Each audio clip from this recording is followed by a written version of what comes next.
Well, this is an opportunity for the City of Norfolk to partner with the Naval Postgraduate School Center for Homeland Defense and Security. Their mobile education team has chosen to come out to Norfolk so we can talk through some of the issues. The big issue for this training exercise? 2 days ago, it was Tropical Storm Yvette. Tonight, it's Hurricane Yvette, a Category 2 storm. While Yvette is still 3 or 4 days away from U.S. landfall, the National Weather Service has put Norfolk dead center in its hurricane cone modeling.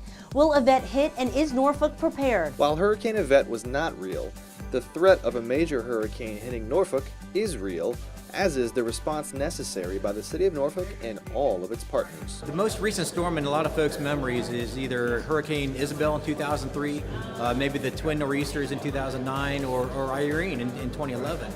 But all of those pale in comparison to what could potentially happen here. And we know that the last major storm, catastrophic storm that we've experienced was in the 1700s.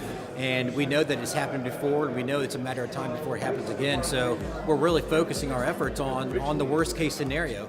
Again, we can scale a response as necessary, but as long as we plan for the worst, and again, apply it to all hazards, we're going to be so much better off. That's what this training seminar was all about. Many different entities coming together to better plan out what to do in any kind of disaster. Together, we are Team Norfolk.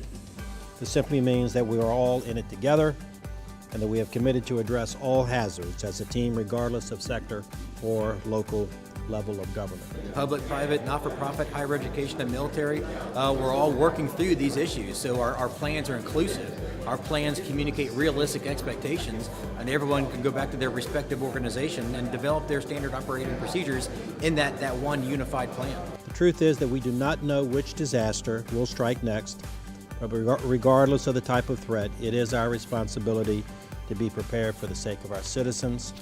And in the wake of a disaster, it is our job to employ resources efficiently, help those in need, and rebuild a strong and resilient community.